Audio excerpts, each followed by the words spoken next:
Hola, ¿qué tal? Dios le bendiga. ¿Cómo ha pasado mi amada hermana, mi amado hermano en la fe en Cristo Jesús? ¿Cómo va esa experiencia en la vida espiritual? La Biblia dice, recuerde que usted es una nueva criatura y que ha comenzado a crecer en la fe. Así es que debe vivir una experiencia cada día a medida que lee la Biblia, adquiere conocimiento y también la experiencia propia de su vida de oración devocional con el Señor. La primera iglesia bautista de Milagro le da una cordial bienvenida a nuestro cuarto estudio de Nueva Vida en Cristo. Hoy día vamos a ver en la página 12 y 13, bajo el tema Señor de todo. Le comparto que hay más personas que se están uniendo a este tipo de estudios de esta manera. Queremos elevar una corta oración para dar inicio a nuestra clase el día de hoy. Señor, en el nombre de Jesús oramos para darte gracias. Es una bendición poder compartir estas enseñanzas que nos edifican, Padre. A mí como maestro, Señor, y a aquellos nuevos hermanos que están aprendiendo de tu palabra. Oramos para que en este día tu Espíritu Santo nos guíe hacia la eterna verdad de tu palabra y que la misma nos edifique a todos. En el nombre de Jesús. Amén. Bienvenido una vez más. Déjenme compartir entonces la pantalla con la ayuda visual que tenemos para realizar nuestro estudio el día de hoy. Sí, este es. Entonces compartimos.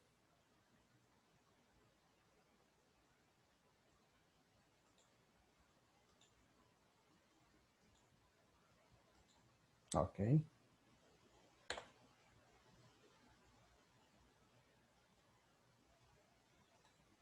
Estamos aquí. Señor de todo, del material Nueva Vida en Cristo, el volumen 1, la lección 4 en la cual ya nos encontramos. Bueno, usted está en la página 12, ya tiene su material en su mano. La idea es que usted tenga su material y lo vaya llenando.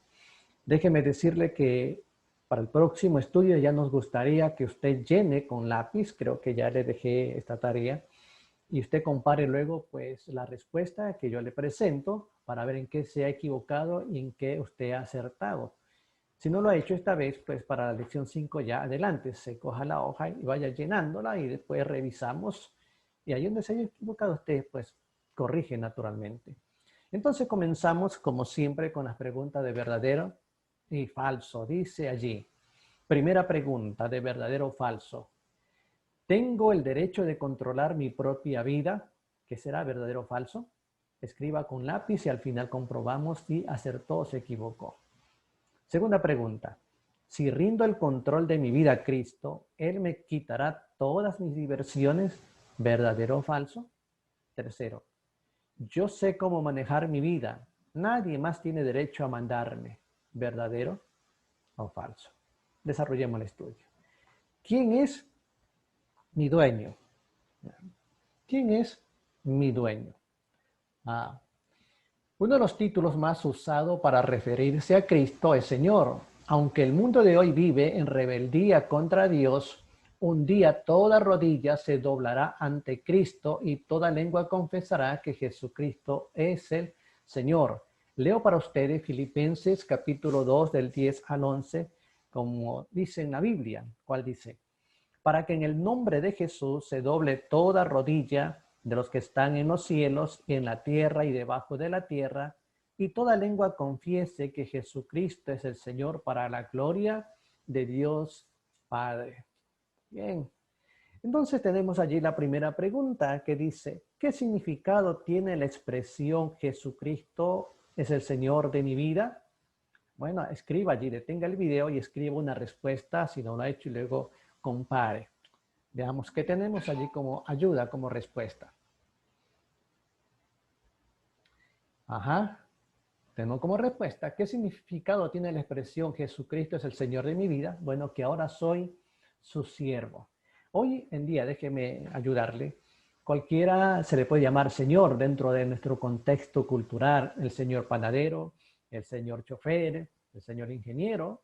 Muchos pueden ostentar este título, pero en los días que se escribió la Biblia, en el Nuevo Testamento, sobre todo en los días de Jesucristo, este título de Señor solo se le otorgaba al emperador, al César. Solamente era el Señor, era como un Dios. Así que nadie podía tomarse este título y decir yo soy Señor o dárselo el Señor a otros. Pero a Jesucristo, ¿sabe usted? Los discípulos comenzaron a llamarle Señor, o Kyrios, es decir, el Señor. Y eso significaba que estaba de igual de autoridad y poder que el César. Pero aún más, los discípulos decían que Jesucristo era el Señor del cielo, el creador de todo. Y esto ponía a Jesucristo por encima de los emperadores. Por eso se desató una persecución porque no entendían, ¿no? ¿Qué es lo que estaba pasando con este predicador que se dice que había muerto y había resucitado? Y ahora había mucha gente que le estaba siguiendo y le proclamaba el Señor de su vida. Y en aquel entonces, pues aquel que decía, él es mi Señor, entonces tenía pues que tomar una actitud de siervo, ¿sí? Esa es la enseñanza que encontramos. Todo aquel que decía Jesucristo es mi Señor, él automáticamente estaba considerándose un siervo. Hay una palabra en griego que es doulos, que al traducir a nuestro idioma se traduce por siervo, pero también como esclavo. Si usted lee la carta, al comenzar las cartas del apóstol San Pablo, siempre Pablo se está refiriendo, Pablo y Timoteo, siervo de Jesucristo. La palabra es doulos allí. Jesucristo era su Señor y ellos se consideraban siervos, los esclavos de Cristo. Entonces tiene razón esta frase, ¿no? Que ahora soy su siervo. Seguimos. Tomo un poco de agua.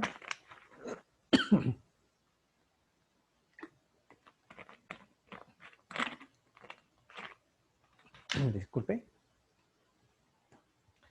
Sabe que la ceniza del domingo todavía nos está afectando, ¿no? Cuando estoy haciendo esta grabación, estamos día martes y el domingo anterior fue el día que cayó la ceniza del Shanghái. Bueno, ¿cuál es el derecho que tiene Cristo entonces sobre mi vida? Es la página 12. Según Colosenses 1:16, leemos Colosenses 1:16.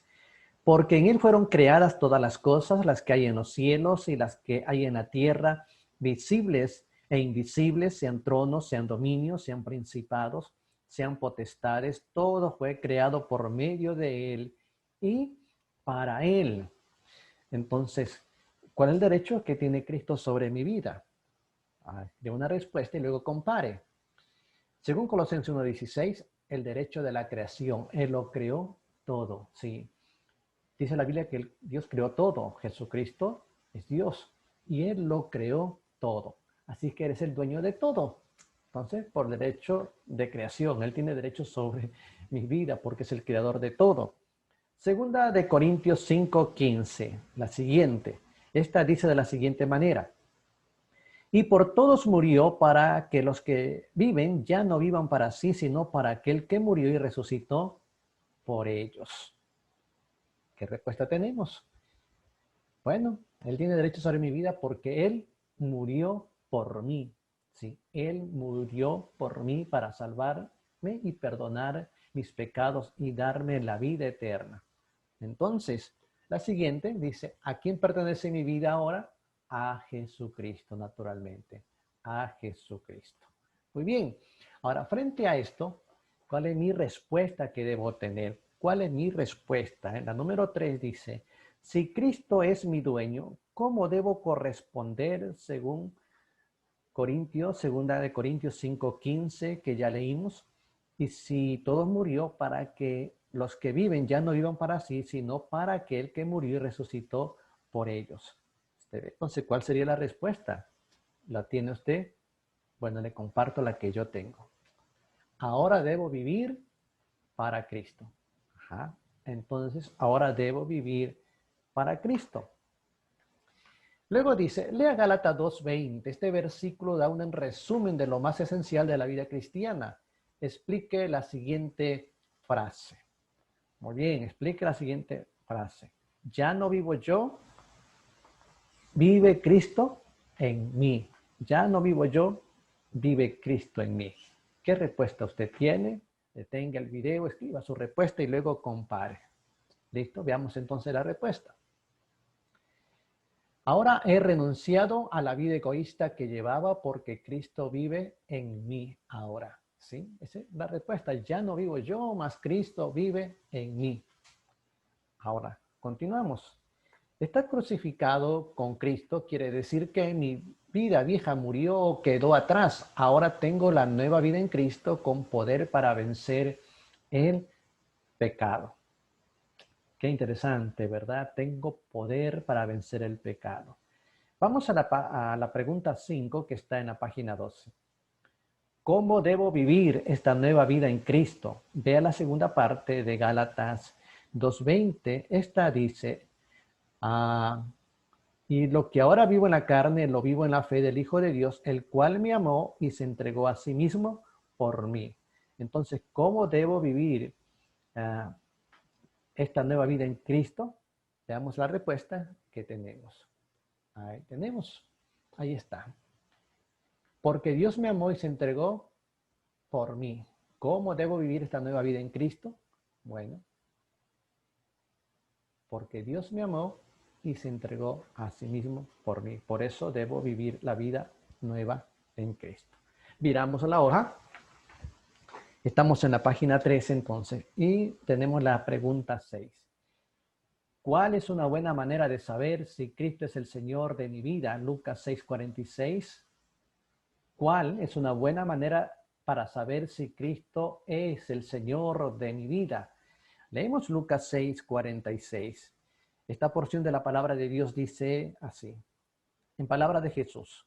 ¿Por qué me llamáis Señor, Señor, y no hacéis lo que yo digo? ¿Por qué me llamáis Señor, Señor, y no hacéis lo que yo digo? Muy bien.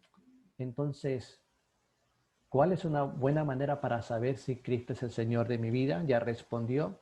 Le comparto la respuesta que tengo aquí. Es obediencia. Obediencia. Si le llamamos Señor, Señor, y Él dice, si ustedes me llaman Señor, Señor, y no hacen lo que yo digo, no soy su Señor, ni ustedes son mi siervo.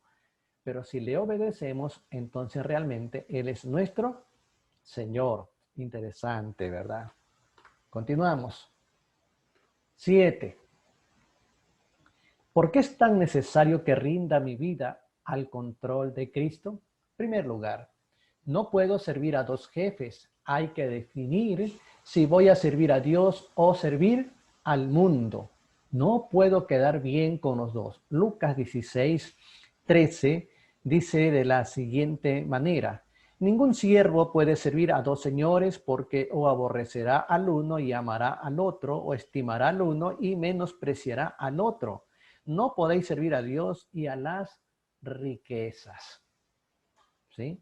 El siguiente dice, sin Cristo al timón de mi vida, soy esclavo del pecado. Romanos 6:16. Si ve la diferencia, prefiero ser un siervo, un esclavo de Jesucristo, que me da gozo, me da paz, me da libertad. En cambio, si soy esclavo del pecado, pues bueno, pues Él controla mi vida y es terrible ser esclavo del pecado. Romanos 6:16 dice, ¿o no sabéis que si os sometéis a alguien como esclavos para obedecerles, sois esclavos de aquel a quien obedecéis, sea del pecado para muerte o sea de la obediencia para justicia?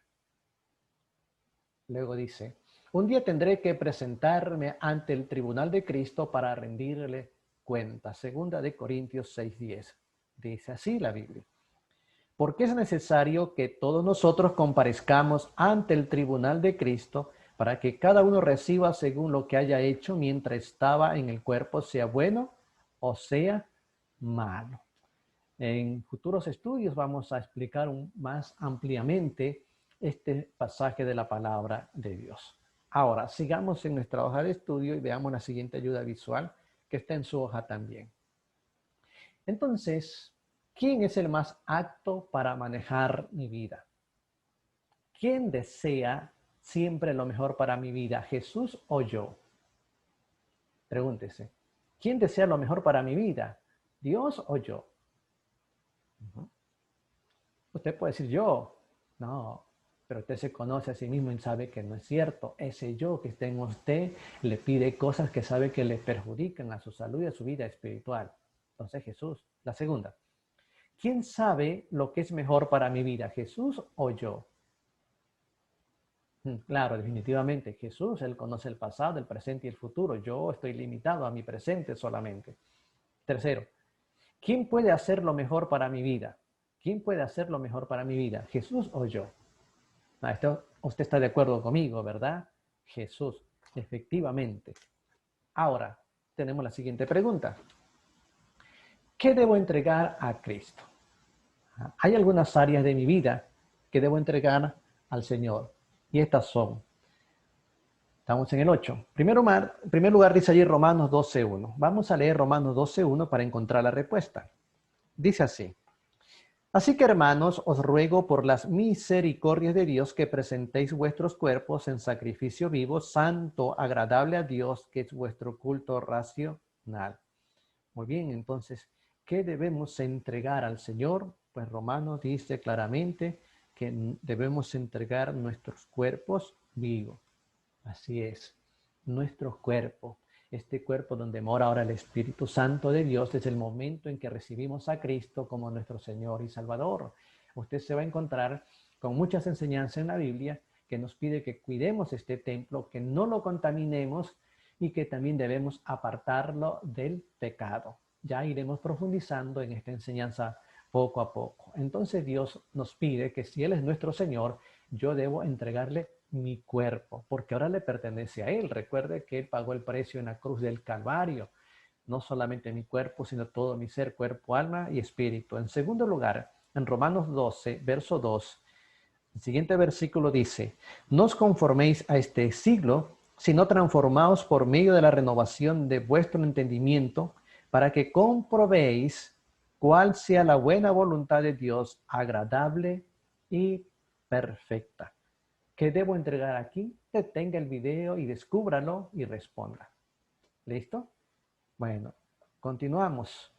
Si dice aquí que debemos ser transformados por la renovación de vuestro entendimiento, eso entonces tiene que ver con nuestra mente.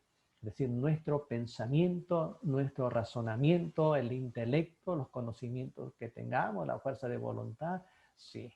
Una de las principales enseñanzas de la Biblia es que debemos amar a Dios con todo nuestro corazón, con todas nuestras fuerzas y con toda nuestra mente. Entonces sí, debemos entregar nuestra mente también a Cristo. En tercer lugar, Efesios 5, 15, 16. Este pasaje dice de la siguiente manera.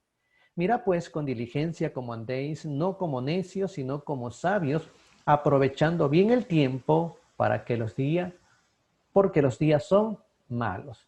¿Qué debemos entregarle al Señor? Efectivamente, nuestro tiempo. Dios nos da 24 horas al día. ¿Se ha puesto a pensar cuántas horas utilizamos para dormir, descansar, comer, trabajar? Pero de todas esas 24 horas, Dios está pidiéndonos que también le demos un tiempo para Él. Pero no solamente esto. Ahora, como Él es nuestro Señor, decimos, todo nuestro tiempo le pertenece a Dios. Y ahí va mi familia, va mi trabajo, todo ahora, Señor. Tú me das el tiempo para dormir, me das el tiempo para descansar, para trabajar, para disfrutar con mi familia. Gracias por el tiempo que me das. Entonces, este tiempo, Señor, te pertenece a ti. Y tenemos allí finalmente 2 de Corintios 9, 6 al 7, que dice de la siguiente manera, pero esto digo, el que siembra escasamente también segará escasamente, y el que siembra generosamente, generosamente también segará. Cada uno dé como propuso en su corazón, no con tristeza ni por necesidad, porque Dios ama al dador alegre. Dice entonces que nosotros tenemos que dar qué cosa al Señor. Pues bueno, dar nuestro tiempo, que ya lo vimos, talentos, nuestras ofrendas, etcétera. Sí, algo característico del pueblo cristiano cuando vamos a nuestras reuniones para adorar a Dios es que ofrendamos. Y dice la Biblia que esto es algo que debe nacer del corazón. Es más, la Biblia dice que Dios ama al dador alegre. Y por gratitud de lo que el Señor me ha dado, con lo cual me ha bendecido durante la semana, me ha dado salud, ha puesto pan sobre mi mesa, me ha dado trabajo. Bueno, de todo aquello, yo saco una ofrenda de agradecimiento al Señor. Entonces sí, esta es una manera también de decir, tú eres mi Señor y yo con alegría vengo para darte de lo que tú me das. De esto también vamos a profundizar después, porque a veces mal entendido, y recuerde que, como ya he mencionado, no tengo el pasaje de la Biblia en este momento, pero Dios dice que debemos dar con alegría. no con tristeza, porque si voy a dar con tristeza, mejor no doy, porque a Dios no le agrada. Lo hago con alegría, con una actitud de agradecimiento por lo que Él ha hecho por mí, por lo que me está dando. Entonces le doy mis talentos, las habilidades que Dios me ha dado, lo utilizo para servirle. Bueno, y también de esta manera en ofrendar. Veamos entonces lo que encontramos allí en la última parte en el recuadro. Y allí dice, una entrega diaria a Cristo. En Romanos 12:1 nos exhorta a entregar nuestros cuerpos a Cristo. La siguiente oración puede servir de modelo para esta entrega cotidiana. Preste atención, vamos a leerlo ahora, pero sería bueno que usted luego la lea despacio, la medite y luego tenga una oración personal con el Señor y siga esta guía que tenemos aquí. Dice así esta oración. Señor, me entrego a ti. Toma mi mente y lo que pienso. Toma mis ojos y lo que veo. Toma mis oídos y lo que oigo. Toma mis labios y lo que hablo. Toma mi corazón y ve mis actitudes. Toma mis manos y lo que hago. Toma mis pies a donde voy. Toma mi cuerpo, es tu templo. Lléname con tu Espíritu Santo. Quiero obedecerte. Quiero hacer tu voluntad. Les sugiero que al terminar la clase tenga usted un tiempito de oración pensando en esto. Qué bueno, nos vamos a ver entonces lo que está en una columna en la página 12. Allí con la figurita de ese hombre que está allí. Hay como título, dice, venciendo el temor. ¿Le da miedo entregar su vida enteramente a Cristo? Sí, a algunos le preocupa. Dice, yo le entrego mi vida a Cristo, pero todo no. Bueno, a medida que usted vaya conociendo las eternas bondades de Dios, entonces usted irá enterando de qué significa esto y va a tomar decisiones de acuerdo a la palabra de Dios y de acuerdo a la lógica de ser creyente, pues. Sencillo. ¿Realmente quiere Dios lo mejor para mi vida? Algunos pueden plantearse esta pregunta. He aquí algunas razones por las cuales la gente teme entregarse a Cristo. Marque las razones que le afectan a usted. Veamos la primera, dice, temo que Jesús realmente no entienda mis problemas. Y luego dice, segundo, temo que Cristo me mandará a hacer algo que no puedo cumplir. Tercero, temo que Cristo no me dejará casarme con la persona que me hará feliz, los solteros. Cuarto, temo que Dios me quitará mis amigos y diversiones. Déjeme decirle que sí le va a quitar las diversiones que le llevan al pecado. Y no es que lo va a obligar, sino que le va a mostrar y usted, solo haciendo uso de su libre albedrío, usted va a tomar esas decisiones de apartarse de aquellas cosas que le perjudican. Pero el Señor le irá mostrando que hay otras maneras sanas de pasarla bien, sí, también de divertirse sin necesidad del pecado, sin esas cosas que afectan la salud física. Ya usted lo irá descubriendo y se irá gozando de caminar con el Señor. A ver, temo no poder cumplir. Muchos dicen, yo no quiero caminar con Dios porque temo fallarle y mejor espero hasta que esté decidido. Ahora lea 1 de Pedro 5, 6 al 7 y a la luz de este pasaje, ¿cree que hay razón para sus temores? Usted va a leer este pasaje y va a poner allí un visto bueno en 1 o 2 casillero. ¿Listo? Veamos la columna al otro lado, en la página 13. Para examinarse, hay muchas cosas que no son malas en sí, pero que pueden llegar a tomar el lugar que solo Cristo debe ocupar en nuestras vidas. Marque en la siguiente lista las cosas que están obstaculizando la obra de Cristo en su vida. Y ahí hay algunos, ¿no? Por ejemplo, pertenencia, ambiciones, diversiones, su carácter, amigos, trabajo, hábitos, familia, etc. Si alguno de ellos se está convirtiendo en un impedimento, póngale allí un visto bueno para pensar y orar sobre aquello. Para pensar, ¿qué áreas específicas le falta entregar al control de Cristo? Y hay un espacio para que usted pueda llenar. Esta semana le pedimos que lea Hechos del capítulo 1 hasta el 7, un capítulo por día. Y el versículo para memorizar está en Gálatas 2:20 que dice, con Cristo estoy juntamente crucificado y ya no vivo yo, mas vive Cristo en mí. Y lo que ahora vivo en la carne, lo vivo en la fe del Hijo de Dios, el cual me amó y se entregó a sí mismo por mí. Amén. Hasta allí el estudio. Y entonces vamos a combinar con verdadero y falso, ¿no? Esto está al comenzar, verdadero o falso. Veamos entonces la primera parte del estudio, ¿no? Dice la primera pregunta, ¿tengo el derecho de controlar mi propia vida? Ahora, de acuerdo al estudio, ¿quién aprendimos que tiene mejor sabiduría, conocimiento para controlar nuestra vida? Así, ¿verdad? Descubrimos entonces que Jesús. Entonces esta pregunta sería falsa. ¿Tengo el derecho a controlar mi propia vida? No, ahora le pertenezco a Cristo y le pido su ayuda. Segundo, si rindo el control de mi vida a Cristo, ¿Él me quitará todas mis diversiones? Bueno, déjeme decirle que le quitará algunas, las que le perjudican, como ya mencioné, pero usted va a descubrir nuevas maneras de poder ser feliz, de disfrutar la vida. Se lo va a descubrir. Y bueno, la verdad es que sí le va a quitar las diversiones, pero las negativas. Entonces sería verdadera. Tercero, yo sé cómo manejar mi vida. Nadie más tiene derecho a mandarme. Esto es falso. No conocemos todo. Jesús sí lo conoce. Todo. Conoce el pasado, el presente y el futuro. Entonces, ahora Él es mi Señor y yo he escogido obedecerle y todo lo que Él me mande es para mi bien. Él no va a pedir nunca algo que vaya en contra de mi bienestar físico, emocional o espiritual. Por el contrario, Dios siempre me va a pedir que haga cosas que me van a bendecir a mí y a los míos. ¿Sí? Bueno, entonces esto es falso.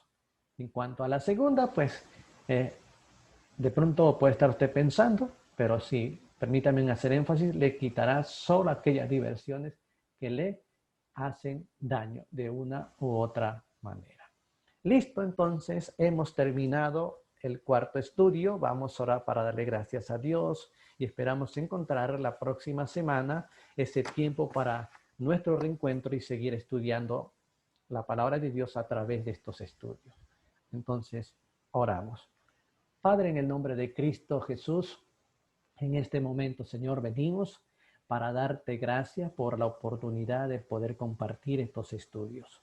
Señor, bendice grandemente a aquellos que están siguiendo los mismos y que la verdad de tu palabra poco a poco, Señor, le vaya guiando a descubrir el eterno propósito que tú tienes para tus hijos y puedan encontrar la paz, el gozo, la felicidad, una respuesta, pero sobre todo un verdadero propósito para su vida. Gracias te damos en el nombre de Jesús. Amén. El Señor les bendiga.